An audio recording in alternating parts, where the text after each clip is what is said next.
lo sako pe ma benisi ndenge na ndenge na bino banso na kombosi moko ya mokonzi na biso Yesu Kristo. Nazali ko tombela bino boye bolamu na émission na biso que dit la parole de Dieu liloba lya Nzambe elobi nini. Ezali ya bino ndeko Tito Ngbanda. Lelo toko tala makomi po toyanola na mutuna moi. Olingi ozala lokola David oya Biblia pona ekolo na yo. Est-ce que olingi ozala lokola David oya Biblia pona ekolo na yo?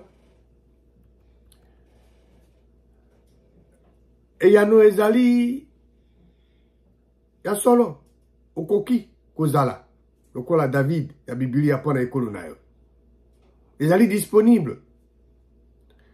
Soko olingi ozala lokola David ya Biblia pona ekolo na yo, esengo sa eloko moko. Esengeli otambola na kondima ya malamu, croyance positive lokola David asalaka. Atambolaka na croyance positive. Eloko esengeli koyeba ete na kati ya mokilo tozali ya na lolongi ya kondima mibale. Bato batambolaka soit na croyance positive to na croyance négative. Tozali soit na kondima, la foi, to tozala bobangi. Alors esengeli koyeba que kondima ezali na côté moko négatif pe côté moko positif. Lelo yo tozali esiko tozali pona kondima na biso. Lobi kondima na biso komema biso esiko yo tozo kondima tokoma. Moto moko te awa ose akoki ko ndima oyo ya ebite. To azo comprendre te. Tozo kondima o tozo ndima pona nini? Pona ndenge to yekoli ba ebisi biso yango to ndimi. Tozo ko kanisa lolenge tozo ko kanisa lelo. Pona lolenge oyo batei biso to bazo tambusa biso. Kondima ezali mobeko. La croyance c'est une loi. Lokola tozo ndima tozo zwa. Soit que ton ndimi na ndenge ya mabe, tozo zape ba résultat ya mabe. Soit tozo ndima ndenge ya malamu, tozo zape ba résultat ya malamu. Côté ya mabe, côté négatif, tozali na nini? Tozali na tembe, doute. Tozali na inquiétude. Pe tozali na bobangi. Ndenge na kote koyebisa bino ete kondima ezali loi, ezali croyance. Disons croyance ezali loi, pardon. Côté négatif, de moni ezana côté à tembe, doute, inquiétude, et puis bobangi. Ils ont conduit à incrédulité. Bobangi ezali kondima à l'inverse. Pe yango ils ont pesa pe ba résultat nango. Ba résultat ya mabe. Ezana eloko moko. Oyo ezali pesa kolonga mondimi, ezali ni eza bobangi. Bobangi ezali bobele monguna moko ya mongo ya kondima ya mondimi. Bobangi e bebisa bomo ya bato ebele na mokili koleka bitumba nyonso esangani.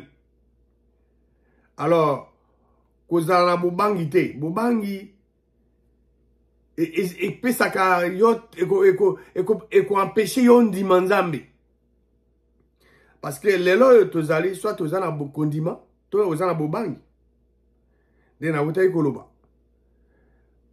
Biso tozali lelo esiko tozali pona kondima na biso.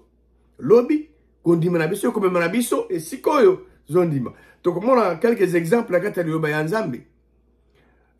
Concernant croyance négative tokomona. Ndenge na utai koyebisa bino ke côté négatif ya kondima. Tozali na tembe, tozali na doute, tozali na inquiétude, tozali na bobangi. Donc, doute, inquiétude, na la peur, yango nezo mema na incrédulité. Montant du matin. Total exemple, na Proverbe chapitre 29, verset 25. Et le bénin. Bobangi ya bato ya onde etiaka motambo. Kasi oyo azope sa confiance na Yahweh, yenda azali protéger. Kobanga, bobangi ya bato, ezali motambo. Ezota na motambo. Na Job, na boucle à Job, chapitre 3, verset 25. Job alobi boy, oyo nazo banga. Yango nde ezoko komelanga. Voilà. Oh, Job azali ko banga. Yango ekomeli. Job azwaki. Eloko yazali ko banga. Ndenge na wuti ko ebisa bino ke bobangi, la peur, et bebisa bomo ya bato. Ebele koleka. Babitumba. Nyonso esama na mokili. Donc, kobanga ruiné via bato koleka. Ebebisa via bato koleka. Toka matanda kisa. Soki moto azali kobanga ki bakolongole na musala. Bon. Elo ni kosalama. Bakolongole na musala. Soki mwasi to mobali. Mwasi azobanga. Nga moni mobali na ngai. Songo pakala baoboto na ngai. To mobali azobanga ke mwasi ne baoboto na mobali mususu. Et que ça, ils ont déjà qu'on dit ma croyance, mais ils ont négative. Ils ont négative. Et c'est tout ça, et c'est tout croire positivement. Croyance positive, on a ali le balé en Zambie. Bobangi, et on a pas en Zambie ya soloté.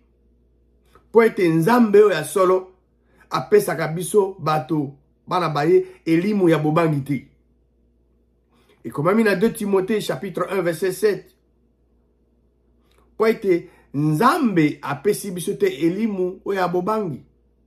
Kasi elimu apesi biso ya nini? Ya makasi. Ya bolingo pe ya boignan. Nzambe mokeli oya solo apesa biso elimu ya bobangi te. Alors, bobangi esengele uta na source mususu ke Nzambe. Alors, soki bobangi euti na source mususu ke Nzambe ya solo, esengele yango na ezali négative. Pote bobangi et kangisaka toujours moto. La peur lit. Ko bobangi et kangisa bato et empêcha bato ba kokisa ba atteindre ba objectif na bango. Na uta ko yebisa bino tout à l'heure que côté négatif il y a croyance, tous en a doute, tembe, tous en a inquiétude. Et puis tous allez na bobangi. Ezoko mema na incrédulité. Tout à l'heure, exemple ya kotia tembi. Tokena 2 Rois, chapitre 7. Tout à l'heure, verset 1 à 2. Awa, nzala ekotaki mingi na Israël. Bana Israël na Samarie. Alors, basimi bale loka nzala ekaki mingi bayokani. Babo mona ya o moko balia et puis juste suivant bako bo mona ya o musu balia. Babo mona ya mwasi moko bale tongo etani tango babi o mona babi bo mape mona na tolia ya bo mona nai. Tango roi azoleka ba ebisi roi. Bon, roi pe moyen intervenir zate parce que yepe nzala e koti na mboka. Alors quand des yeux il faut kende il faut quand ça homme de Dieu. Atili kutu maintenant basari baye pas que le liboso. Tant à comme pas homme de Dieu, Élisée ebisiye que lobby nangongo oyo. Toko zabiloko toko lia. Alors, tant ya lobby, roi zaki na officier moko. Roi za s'appuyer sur lui. Officier wana alobi ni babi, officier sur la main duquel s'appuyait le roi répondit à l'homme de Dieu. Quand l'Éternel ferait de fenêtre, ce qui Nzambe akofungula ba fenêtre ya likolo eloko lolenge ndingo na kosala bate. Elisa lobi na eboy okomona ngo na miso na yo kasi okolia yango te. Officier wana tembe na maloba ma Nzambe ayebisa ki Élise aloba na roi ke lobi peuple bakosa biloko bakolia ya tembe. Vrai prophète ya Nzambe mokeli Élise alobi na officier wana okomona yango na miso mayo kasi okolia yango te. 2 Rois 7 verset 16 à 20. Nzambe asali miracle parce que ba Syrien ba yaki ko encercler bango ouais ba ça autrement zate. mais nzambe asali miracle na ye koyokisi lokito na kanga ba Syrien ba kimi bato ya maba le lépreux bakende ikuna bamoni ke ba Syrien ba kimi ba piller babino to continuer ka ba il faut to pesa nouvelle na ndako ya roi ba ko pesa sango kuna effectivement bato babimi sikoyo po bakende kozwa biloko kolia ndenge homme de Dieu alobaki na verset 17 lobi nini il y a 2 rois 7 roi apesaki garde ya kengeli ya porte na officier wana oyo azalaka kosape sur na loboko na ye kasi officier wana asaki nini azalaki écrasé na porte na ba peuple loka bazokende na ngulu pa ebele ba écrasé ye pe akufi selon liloba oyo homme de Dieu alobaki oyo tango roi kitaki epa na ye verset 18 l'homme de Dieu Élisée alobaki ete alobaki na roi que mokolo kolanda bato bakozwa biloko ya kolia kasi verset 19 officier wana alobaki nini azongisaki ya na homme de Dieu que quand l'Éternel ferait des fenêtres au ciel ba fenêtre na likolo pareille chose arriverait-elle pona ye azauta tembi ekosala te et Élisée alobaki na ye ke yo komona ngona miso mayo kasi okolia yango te eza lokala bato alobaka pona mboka mboka ne kobonga Yesu te mboka ne bonga te comme nzambe azali to zate po nzambe moto apesi bana Kongo mboka wana donc nzambe azali mboka wana ekobonga bao bazolo babiloko na bakomona ngona miso ne bakoprofite na ngo te verset 20 et exactement homme de Dieu alobaki et salami officier Nazaki écrasé par le peuple et par Koufi. Donc, officier a tiaki tembe. Il faut qu'on évite tembe. Tout le monde a qui tembe. Bobangi, inquiétude. Il y a même l'incroyance, l'incrédulité. Donc, officier wana, on a douté qu'il y a accomplissement à la promesse en Zambie. La volonté en Zambie, il a déclaré dans le prophète Élisée. Mais officier wana Koufi. Ce qui est tolingi est tout le monde bilaka ya nzambe ya nzambe mokiri et salama na bomwe na biso et sengeli tondima bilaka to ba promesse en nzambe tondima nous devons croire littéralement aux promesses de Dieu, la promesse de Dieu ou promesse de Dieu to tia tembete na promesse en nzambe lokola officier ya roi wana ataki tembe to tia tembete. Beaucoup se rappeler, ba disciple à Jésus-Christ. Ba yebaki, Jésus-Christ a yebise ba akukufa. Nzambe ko sekuse na bawa. Jésus-Christ a kufi. Nzambe sekuse na bawa.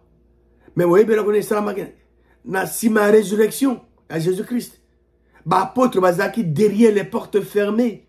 Pendant bobang ya ba judéen bazaki ko banga. Et pourtant, Jésus-Christ a yebise ki bango. La peur les avait liés. Voilà. Avant Gaïna, l'oba makambo matali, kondima positive, la croyance positive. Et Sengale to eba ete nguya ezali na kati ya kondima. Ezali na nguya na kati ya mokilo o yong de komasi ngangai, de komobali pe de komasi biso toza accès na yango, lokola ba croyant né de nouveau. Toza nango, toza nango accès facile. Nguya wana ko lingisa biso to surmonter ba défaut na biso pe ba difficulté na biso oye ko libérer biso ko pesa biso victoire na bomo na biso puissance yango wana to nguya wana euti pa nzambo ya solo ye nzambo ya solo wana azali partout hein? Ndenge na solo ba azana yo azape na ngai azali partout. La loi de la croyance kondima surtout la croyance positive et bemaka ba résultat moko phénoménal na bato banso bazoko appliquer yango et cause de la côté positif to côté négatif et même ba résultat condiment et ce qui fonctionner côté positif et côté négatif dans le deux sens et comme melayo oyo zone dima. Si vous avez un condiment négativement, vous avez un résultat ba résultat vous avez négatif. Tous vous croient positivement, au cause ba résultat, mais ba résultat vous avez ba résultat positif. Alors yo lingi ko croit positivement, to lingi ko croit négativement. Parce que la peur, ils allaient croyance à l'inverse. Alors il faut qu'on évite bobangi. Pour Nzambe, après ça biso bobangi te. Après ça biso esprit yo ya bolingo. Pe ya nguya ya makasi. Bobangi e utake pa Nzambe ya solo te. Bobangi e ruina vie ya bato. Et kobanga et empêcher bato ba atteindre ba objectif na bango. Maintenant, tokotala bandakisa, quelqu'un dakisa concernant croyance positive. Donc, on a le banza, mais pour total quelques exemples, il y a croyance positive. Côté positif, il y a croyance, tu as la confiance, tu as l'assurance, puis tu as la fidélité. Donc, il y a l'évangile à Matthieu, chapitre 9. Ah, nakisa moiso azaï ko souffrir pendant 12 ans. Azaki na perte ya makila. Il y a à s'approcher si Jésus-Christ peut toucher bordure ya nini ya elamba na ye. Verset 21. Po azako mi lo belaye te sokinga na kokikaka ko toucher elamba na ye na kobika. Tango Jésus-Christ abaluki alobi na ye tango amoni ye zwa courage mona na nga mwasi kondima na yo ebikisio. C'est ta foi, ta croyance t'a guéri. Et nangonga ena moi je suis en azwa kilobiko. Donc dans Matthieu chapitre 8 verset 5 à 10. Tant que Jésus-Christ a zokota na Capernaum, mokonzi aba soda mokama abordé donc centenier alobi na ye mokonzi mosali na ngai alali na ndako azana paralysie mais azoyoka pasi mingi. Jésus-Christ alobi na ye nakokende pe nakobikisa ye. Centenier azongisi ya no mokonzi. Nga nazali digne te ke oya okota na ndako na ngai. Loba kaka liloba lioko to se moko mosali na ngai akobika. Po ete nga nazali soumi na ba konzi. Soki nalobi na ba soda nazali ba soda na sous ordre na ngai. Soki nalobi na oyo kende akei na oyo na oyo kuna nalobi yaka pe aye. Na mosali na ngai salabo asali. Tango Jésus-Christ ayoki ye. Ayoki santeni wana. Jésus-Christ akamwi. Jésus-Christ azali na kati ya ko akamwaki. Alobi na bao bazali kolanda ye. Nazoyebisa bino ya bosolo. Meme na Israël na mwana moto azana kondima ya munene lokola oyo te. Verset 13. Jésus-Christ alobi na mokonzi ya basoda mokama wana santeni kende esalama lolenge ya kondima na yo. Lolenge na ezaki nini? Ya kondima na ye. Ya le mbaga ke Jésus-Christ aloba un seul mot. Liloba lioko. Na ngonga wana mosali ya santeni wana ye pazuli lobiko abiki. Kondima positive to ya malamu ezanini. Kondima ya malamu ezali ete tango nyonso yoyo zoko yeba na mayele mayo ete nguya o ezana ndelote ya Nzambe mokili na présence ya Nzambe mokili bazali na kati na yo ezana yo pe na kati na yo na ba situation nyonso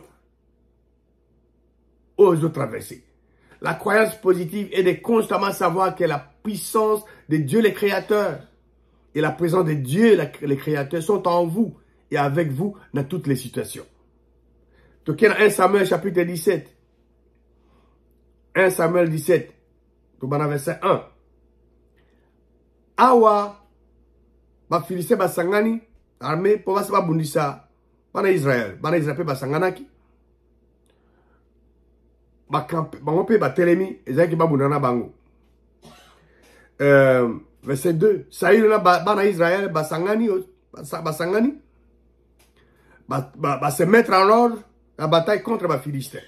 Verset 3.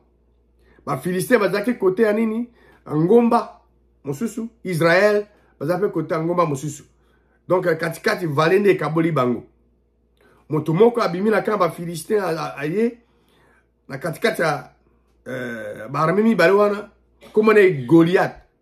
Azaki moto agad. Azaki mbinga ya mobali. Alobi nini verset 8. Philistin telemi. Alobi na bateau ba troupe ya Israël bazaki arrangé na bataille. Alobi na banga na bogangaka. Pona ni bozo bima. Bo ranger na bituba contre biso. Est-ce que bo éviter ngana za Philistin et bino bozali ba umbu ya Saül. Eza lokuta. Bana Israël bazaki te ba umbu ya nini ya Saül. C'est pas vrai. Ya zokosa. Ya lobi bo pona moto moko akita to bunana to bunana bunana. Soki alongi ngai pe abomi ngai toko servi bino. Mais soki ngai na longi ye na bomi ye bino de boza assujetti na biso bo servi biso. Alors verset 10 Philistin lobi lisusu a lancé défi na armée Israël. Pesa ngai bo pesa ngai moto moko e biso to bunda. Saül na bana Israël tant ba yoki maloba Philistin. Bango ba so ba zubo bangi ya munene. Ba bangi ba paniquer, la peur. Bazali saisi d'une grande crainte. Alors, verset 16 de la Bible, il y a 1 Samuel 17. Philistin, il y a Azako ya tongo pe pourquoi? Pe asale en combien de jours? 40 jours. Si quand on a Isaïe, tata David, alobina David, mon anangai, kamata, para bandeko na yo, hein, biloko yo, mapa, okene na kan, okene otala bandeko no. Memela bango, memela fromage yo, di fromage, na mokonzi ya bango ya millier. Otala bandeko na yo, soko bazali malamu. Okumimela ngai sango ya malamu. Sûr. Bazali na Saül, na bato Israël, na kati ya vallée, bazo bundisa ba Philistin. Est-ce que bana Israël bazo bundisa ba Philistin? Non. Bazali ko banga babangi bakima ki bazaki effrayé, bazaki na bobangi ya Philistin, Goliath. Bazali na bobangi. Verset 20. David a telemi na tongo atiki bibwele donc ba brebi na gardien na mokengeli. Akamati charge na ya akei lokola tata na Isaïa ebisa ki. Tanga komi na camp armée ya Israël bazaki na marche pour ba se ranger na bataille pe bazaki ko ganga ba cri ya bitumba. Verset 21. Israël na ba Philistin ba formé ni bitumba. Armée contre armée. Bazako ba temi pa ba bunda. David a zongisi biloko a memaki.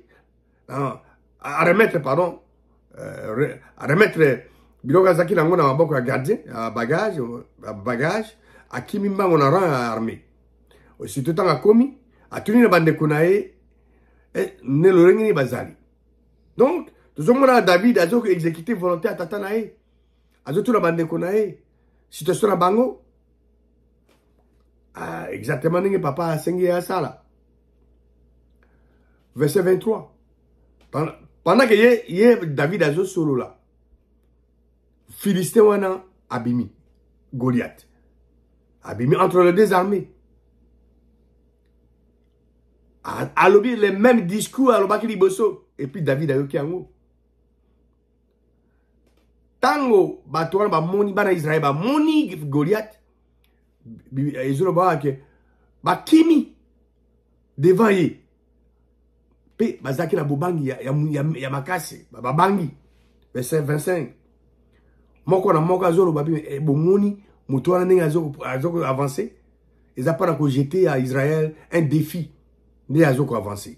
Ce qui moto abomi roi ko tonise na richesse pe ko pese mo na mwasi. Pe a rolongola maison tata na ndako tata na a franchi pardon maison à tata na Israël. Na verset 24, le banzambe zolo baket na bo monaka Philistin wana. Bato banso à Israël ba kimi devant eux. Pe bazaki saisi d'une grande crainte. La peur les avait liés. Bobangi.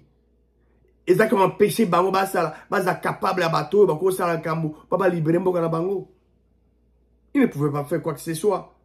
Verset 26. David, alobi na bateau, ou bazaki wana, bako sala moto ni, ba expliquer yon surtout. Ah, David, a kolobalo komoko concernant Goliath. Alobi boy. Philistin azali nani. Pour ya finga armée en Zambie à Bomoy. Na uta web sabino définition ya croyance positive. C'est que na tango nyonso. Tango nyonso. Yozo croire que puissance en Zambie ils en déroté en Zambie solo, pe présence en Zambie solo, ils en kati na pe na yo na ba situation nyonso. C'est ça. David azali na croyance wana. Verset 27. Tant que David a tuni, le peuple va répéter même discours va ébisser et là on est roi Kosala. Verset 28. Ndeko ya David ya liboso Eliab. Tant que yoki ya zolo bana bato. Kanda ezuyi contre David. Alors bien mais yo kiti Kosala nini yao. Yo tiki bibwele kuna wa muke wana papa otika wana nani. Na yebi orgueil lolendo na yo. Ils n'ont pas la bitumane yo. Est-ce qu'ils en ont? Non, c'est pas vrai. Isaïe papa ya bangonde atini David. Omoni awa toujours la diable manière de l'adversaire a utilisé ndeko. Ya David pas stoppé. David a zongi se yanu. Akolo bandengo wana te a se détourner pe ake a s'arrêter na ba o mususu. Donc il faut se rappeler la croyance positive. Bon, se rappeler, c'est de constamment savoir que la puissance de Dieu, le Créateur, et la présence de Dieu, le Créateur, sont en vous et avec vous dans toutes les situations. David a kolobana roi à Israël. David a kolobana roi à Israël que Nzambo a délivré na maboko ya griffe à lion, na ours, il a délivré na maboko ya Philistin. Bon, David a dit bon. Roi Saül a dit à David, bon, alors, va. Yahweh azana yo. Roi Saül a pesa kiye bilama, na be équipement na ye, ameka, David tanga tia na zoto akoki angoti, amesa na ngoti, alongoli ango. David a préféré utiliser ba équipement au yemoko amesa na ngo. 1 Samuel 17 verset 41. Bah, Philistin a dû s'approcher peut-être na David. David, le bazar a dit que tant il y a moni David, a méprisé David. A monika que David a jamais mouké. Pekitoko. Philistin a lobi na David. Et c'est un zalimbois. Pour même oya contre ngai na banzete. Et puis tant a ceci ko maudit David na banzambe na ye. A lobi. Yaka e pa na ngai. Viens vers moi. Et na kopé sa mosuli na yo na bandeke ya likolo. Na banyama ya zamba. Alors total c'est quoi réaction à David. Na parole à Philistin. Est-ce que David a bangaki Goliath na Mayalobi? Réponse à David yango verset 45. David a lobi na Philistin. Yo zo tambola contre ngai na épée, na lance, na javelot. Ngai na zo tambola contre yo na kombo ya Yahweh, l'Éternel des armées. Nzambe ya armée à Israël. Oh yo fingi ou insulté. Lelo Yahweh a ko livré yo na maboko mangai na kuboma yo na kata o mutu. Et lelo na kopesa e bibembe ya kan ya ba Philistin, na ba ndeke ya likolo, na ba nyama pe ya mabele. Et mokili mobimba bakoyeba ke Israël za na Nzambe. Et banso o baza ebele bakoyeba ke ezali na épée, ezali na lance te que Yahweh abikisaka. Pour être victoire ils ont appartenu à nani? Victoire ils ont appartenu à Yahweh. Et yaza ko livrer bino na maboko mabiso. David a lobi na Philistin nini? Ezali, ce n'est ni par l'épée ni par la lance que l'Éternel sauve, car la victoire appartient à l'Éternel et il vous livre entre nos mains. Aussitôt que Philistin a bandé ko tambola au devant de David, David a pakatimbangu akena bitumba akuta na Philistin atilo boko na jebisia na ye azui libanga lioko a betia na lance na ye ezui Philistin na genou. Ezate na elongi. Ezui na genou. Tango touti l'espace wana. Et Philistin a quoi? Alors, il a connu ça, a quoi elongi contre terre. Alors, le bazam me dit que na front, na Libanga, lance Libanga, David, Azaki plus fort que Philistin. A terrassé, a longoli, a bomi, sans qu'il y ait une épée dans ma boque. Il y a Kimimbangu, donc David, a Kimimbangu, prêt à Philistin, a joué épée à Philistin, a bimisa on a fourreau, a bomi Philistin na yango pe a kati mutu na ye. Tango ba Philistin ba monique, ero na bango a kufi, bango banso ba pakati mbangu. Na mona anabisa kibino ake kondima positif ya malamu. Ezali tango yonso kondima koyeba ete nguya ya nzambe ya solo pe présence ya nzambe ya solo ezana yo pe na ezana kati na yo pe na yo na ba situation surtout ezana ngo. David atambola ki na croyance positive, croyance ya malamu. OK, tokoye kolanda. Côté positif ya croyance ya malamu, tozali na confiance, assurance pe fidélité. David azaki na confiance na nzambe. David azaki na assurance que nzambe mokili akosala akoagir pona ye, et David azaki certain la fidélité nzambe azaki kobikisa ye na ba attaque yon surtout à vivaki avant. Est-ce que yo lingo zaloka David ya Biblia pona mboka na yo? To mona ki deux sortes ya croyance positive na négative. Tambola na croyance positive lokola David. Côté négatif, la croyance, aux ana tembe, doute, inquiétude, pena bobangi. Oezo même incrédulité. Bobangi. Yango neza ennemi ya croyant. Yango ezo vaincre, ezo défait ba promesse en Zambie. Donc mon exemple ya Job. Pe ya officier, ya roi, ou ataki tembe na elaka en Zambie. Côté positif, tu as la confiance, tu as l'assurance, puis tu as la fidélité. Ils ont une croyance positive. Donc, je suis dit à moi, si je souffrir pendant perte à Makila pendant 12 ans. Oui, je suis le belake. Ce qui n'a pas venu toucher, bon Dieu, là-bas, Jésus-Christ à Bikaka. Donc, mon exemple à Centenier. Jésus-Christ a un seul mot.